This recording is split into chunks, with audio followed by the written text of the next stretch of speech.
바쁜 당신이 알아야 할 모든 것 여기에 있습니다. KBS 1라디오 김성환의 시사야. 조금 전 뉴스야 시간에서 저희가 국민의힘 윤석열 후보의 부인 김건희 씨가 과거 교수직에 지원하면서 허위 경력을 제출했다는 의혹이 제기됐다. 이런 소식까지 전해드렸고요. 또 국민의힘 쪽에서 어떻게 해명하고 있는지 이런 내용까지 전해드렸는데, 민주당은 보도가 사실이라면 취업하기 위해 사문서 위조까지 한 것이다, 이렇게 비판의 목소리를 높이고 있는 상황입니다.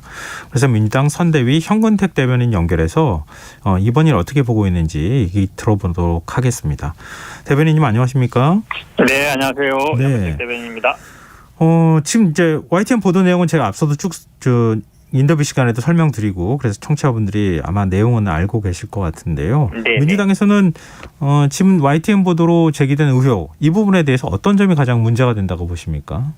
일단은 뭐 이거에 대한 보도가 나왔고, 일단 김건희 측의 해명도 나왔잖아요. 네. 근데 저는 해명을 하면서 이게 뭐 검증을 받아야 되는 일이냐, 뭐 쉽게 얘기하면, 한마디로 얘기하면 뭐 별 문제가 있는 거냐라는 저는 해명이 참 이해가 안 갔는데요. 네. 왜 그러냐면 이게 지금 단순히 뭐 경력 문제나 수상 경력 문제가 아니라 이것이 결국은 저는 약간 그런 것들에 대한 죄의식이 없는 게 아닌가. 한마디로 얘기하면 거짓말하는 대통령 후보의 부인 아니냐. 우리 영부인으로 어쨌든 뭐 공적인 활동을 하게 되는데 거짓말하는 사람이 과연 영부인 될 수 있겠느냐, 이런 회의감이 드는 거죠, 기본적으로. 그러니까 저는 아마 영부인이 될 자격이 있느냐, 이런 문제를 보고 있습니다.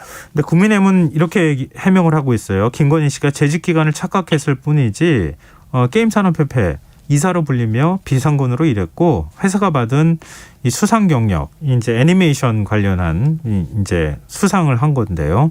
이 수상 경력도 김건희 씨가 깊이 관여했다. 그러니까 뭐 정리하자면 허위 이력을 제출한 게 아니다, 이런 입장인데요. 이 부분에 대해서 어떻게 보십니까? 이제 김건희 씨가 계속 이제 뭐 허위 경력 이력 문제가 계속 되잖아요. 이게 네. 벌써 한 5군데 대학에 10개 정도를 냈는데 대부분 비슷합니다, 패턴이. 왜 그러냐면 뭐 교생한 거를 뭐 교사라 그러고, 무슨 미술 강사한 거를 미술 교사라 그러고, 무슨 어디 대학을 나왔는데 뭐 그 대학 이름이 하나 빠지고, 지금 이것도 비슷하거든요. 네. 한마디로 얘기하면 회사가 받은 수상인데 개인이 받은 것처럼 얘기하고, 그다음에 회사가 아직 회폐가 생기기도 전 2년 전인데 그때부터 근무했다 그러고. 그러니까 완전히 없는 사실을 만드는 건 아니지만 약간씩 비틀고 있는 거거든요. 네. 근데 이게 예를 들어서 한 번, 두 번이라 그러면 실수라고 할 수 있는데, 지금 경력, 그다음에 학력 문제되는 게 대부분 이렇거든요. 그러면 네. 저는 이거는 약간 의도성이 있는 거다. 제가 보기에는 오히려 습관적으로 의도적으로 요거를 조금씩 변경하는 게 습관성이 아닌가, 이렇게 보고 있습니다. 오늘 가는클럽 토론에 참석한 윤석열 후보는 부분적으로는 모르겠지만 전체적으로 허위는 아니다, 이렇게 설명을 했고요. 민주당 의원들이 김건희 씨와 관련한 각종 의혹 제기에 대해서 명백한 선거 개입이다, 이렇게 비판했는데요. 이런 윤석열 후보 입장에 대해서 어떻게 보십니까? 아마 이분이 검찰총장을 했던 분인지 모르겠어요. 아마 다른 거 뭐 수사를 할 때도 부분적으로는 뭐 위조된데 전체적으로는 허위가 아니다라고 하면 그 사람을 아마 뭐 무혐의 해주는지 모르겠습니다만, 부분적으로라도 허위면 허위인 것이죠. 허위는 명백한 것이고요. 이 의혹 제기는 선거 개입이 맞습니다. 왜 그러냐면 뭐 정당이라는 건 당연히 정치라는 건 선거 개입을 하는 것이고요. 상대방에 대해서 검증을 하는 겁니다. 아마 이제 뭐 수사에 관여하는 게 선거 개입 아니냐, 이 말을 하시고 싶은 것 같은데, 오히려 저는 좀 반대로 보고 있습니다. 왜냐하면 다른 이 주가 조작 관련해서도 다른 분들은 다 구속도 되고 이랬거든요. 근데 돈을 댄 전주가 지금 이제 소환 조사도 안 하고 있는 거는 오히려 검찰이 선거를 의식해서 오히려 수사 좀 눈치 보는 거 아니냐, 전직 검찰총장의 눈치를 보고 있는 게 아닌가, 저희들은 오히려 그렇게 보고 있습니다. 근데 국민의힘 이준석 대표는 결혼 전의 일에 대해 후보에게 책임을 묻는 건 과하다, 이렇게 주장을 했거든요. 그러면서 이재명 후보는 본인의 과오로 전과가 4개 정도 있는데 그렇다고 그 부분을 매일 사과하라고 종용하진 않는다, 이런 반박을 내놨습니다. 이준석 대표 발언은 어떻게 보세요?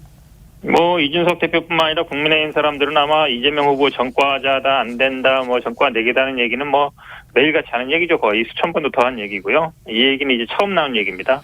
핵심적으로는 이제 결혼 전의 일이냐 아니냐 문제인데, 대통령의 부인은 이제 공인이 될 사람입니다.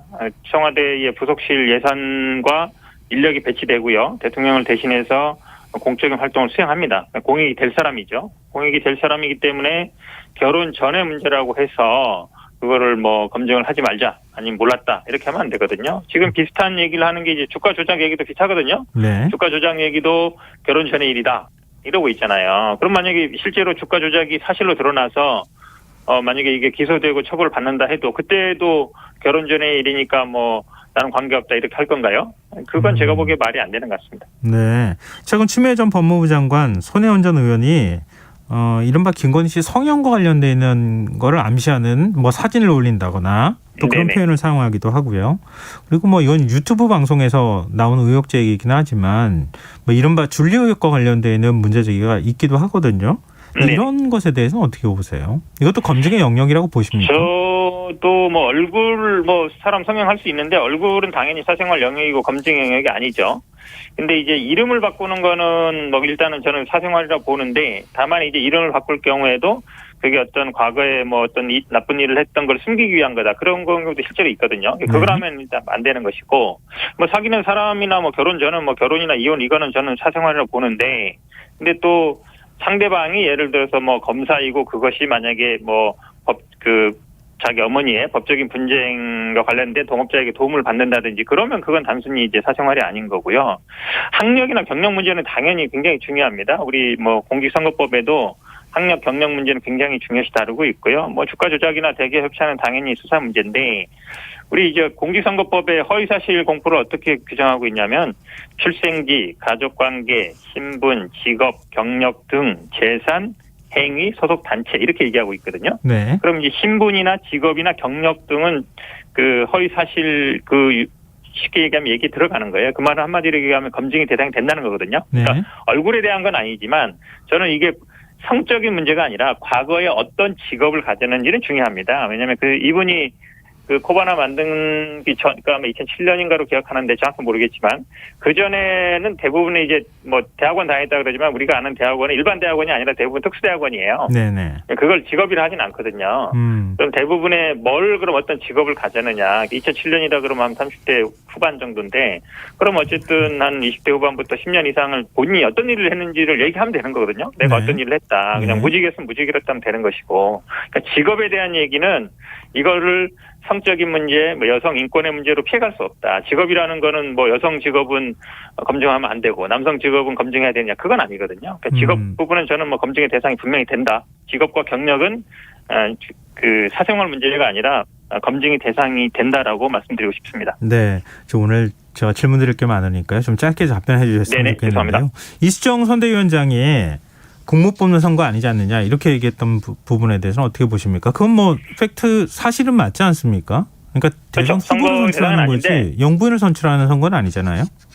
그렇지만 검증의 대상이 됩니다. 왜 그러냐면 말씀드렸듯이 영부인 같은 경우에는 예산과 인력이 배치되고 공적 활동을 하게 됩니다. 일반적인 국회의원이라든지 광역단체 부인과는 다르죠. 그렇기 때문에 제가 보기에는 공적 활동을 만약에 본인이 안 하겠다. 나는 뭐 윤석열 후보가 당선돼도 그런 공적 활동을 안 하겠다면 모르겠지만 하겠다 그러면 당연히 검증 대상이 되는 거죠. 네, 알겠습니다.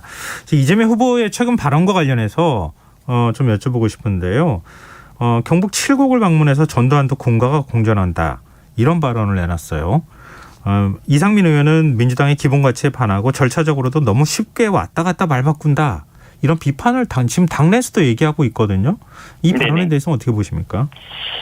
이거에 대해서 아마 중도 확장, 특히 민심 얻기 위한 전략이냐 아니냐 하는데요. 그런 것까지는 아닌 것 같고요. 왜냐하면 아시겠지만 공을 말한다 해서 득표이 도움이 될까지는 않고요. 아마 특별한 의도는 없는 것 같은데 이제 말을 좀 너무 많이 하다 보니까 나온 것 같긴 합니다만 좀 이런 발언은 신중하게 할 필요가 있는 것 같습니다. 네, 그 부동산 세제 완화 발언, 특히 이제 양도세 중과 완화한다 이런 네네. 발언 나왔잖아요. 물론 한시적으로 1년 동안 완화하는 방안을 얘기를 하고 있는데 과거에 양도세 강화해야 된다. 네네. 부자들이 집을 많이 갖고 있는 것에 대해서 증세해야 된다. 이런 입장을 밝힌 것으로 제가 알고 있는데 이제 네. 이것도 입장을 바꾼 거 아니냐라고 하는 비판에 대해서 어떻게 보십니까? 이게 아마 세금과 그다음에 부동산 가격과의 문제인데요. 지금 사실은 증세냐 아니냐 이런 논란보다는 이제 부동산 가격이 지금 어찌 보면 약간 하락 안정화될 수 있는 조짐이 보이고 있어서 매물을 좀 내놔야 되는 거 아니냐. 근데 사실은 뭐 신규로 공급하기는 쉽지 않습니다. 왜냐하면 시간이 걸리는데 지금 제가 보기엔 조금만 매물이 나오면 가격은 떨어질 것 같다라는 게 대체적인 의견이거든요. 네. 그리고 뭐 지금 당내 다른 목소리 얘기하지만 뭐 정당이라는 거는 다른 목소리 나오는 게 당연하고요. 그다음에 뭐 당정 간에도 당연히 뭐 의견은 저는 다를 수 있다고 봅니다. 근데 이 올해 5월 말까지 1년 유예했는데 뭐 효과는 별로 없었던 거는 대체적인 동의하는 것 같은데 지금 아마 이재명 후보가 포인트를 두는 거는 6개월, 9개월, 12개월 두면서 100%, 50%, 25% 이렇게 숫자적으로 두자는 거잖아요. 네. 저는 뭐 이게 좀 집값 가격을 좀 하향 안정화시키는 데 기여할 수 있지 않을까 이렇게 보고 있습니다. 네. 이재명 후보가 오늘 긴급 성명을 내서 사회적 거리두기 강화 조치를 즉각 시행해달라. 단 소상공인 자영업자에 대한 선보상 선지원을 하자. 뭐 이렇게 제안을 하지 않았습니까? 네네. 이건 어떻게 요약할 수 있겠습니까? 입장을. 결국은 사회적 거리두기를 했을 때 가장 피해를 보는 거는 소상공인이거든요. 네. 근데 지금 소상공인 자영업자에 대해서 계속 뭐 지금 50조니 뭐 100조니 얘기는 나오지만 이게 제대로 안 되고 있거든요. 저는 뭐 약간 희망 고문이라고 봅니다. 소상공인 자영업자들은 지금 50조, 100조 얘기 나오면 보상된 걸로 보지만 이게 금방 또 되는 게 아니기 때문에 저는 근데 지금 다 아시다시피 지금 위중증 환자가 뭐 900명 돌파하고 있고 병상도 지금 뭐 거의 풀로 찼다는 거 아닙니까? 네. 그렇게 본다 그러면 저는 좀 일상 회복을 잠시 좀 미루고 거리두기를 강화할 필요가 있고 그에 따르면 당연히 이 소상공인들에게 보상 문제를 선제적으로 해결해야 된다. 이거를 언제까지 좀 놔둘 거냐 이 고민이 굉장히 많은 것 같습니다. 네. 이재명 후보 대장동 의혹과 관련해서 계속 보도가 그동안에 나오고 의혹 제기도 있었잖아요. 근데 그동안에 국민의힘에서는 특검으로 가야 된다 이렇게 얘기를 했고 또 근데 최근에 이재명 후보도 특검 받겠다, 특검 갑시다 이렇게 또 얘기했잖아요. 그런데 실질적으로 논의가 진척이 전혀 없다. 이거는 국민의힘 쪽에서는 특검 안 가겠다는 얘기다 이렇게 주장을 하고 있는 것에 대해서는 어떻게 얘기하시겠습니까? 이재명 후보는 계속 전부를 하겠다 그랬고요. 아마 윤석열 후보 측에서는 부산저축은행은 처음에 뭐 물타기를 하다가 최근에 아마 입장을 바꾼 걸로 보입니다. 그러면 아마 제가 보기에 충분히 뭐 협상할 수 있다고 보고요. 아마 그러면 결국은 남는 거는 뭐 수사 대상 문제 해결된다 그러면 이제 특검을 누가 임명할 거냐 문제잖아요. 네. 특검 누가 임명할 문제는 뭐 상설특검법이든 아니면 기존 동네 특검법이든 참고하면 될 거기 때문에 저는 뭐 민주당도 법안 내고 그다음에 양측에서 뭐 협의를 하면 될 걸로 보고 있습니다. 네, 알겠습니다. 오늘 말씀 여기까지 듣겠습니다. 고맙습니다. 고맙습니다. 지금까지 민주당 선대위 현근택 대변인이었습니다.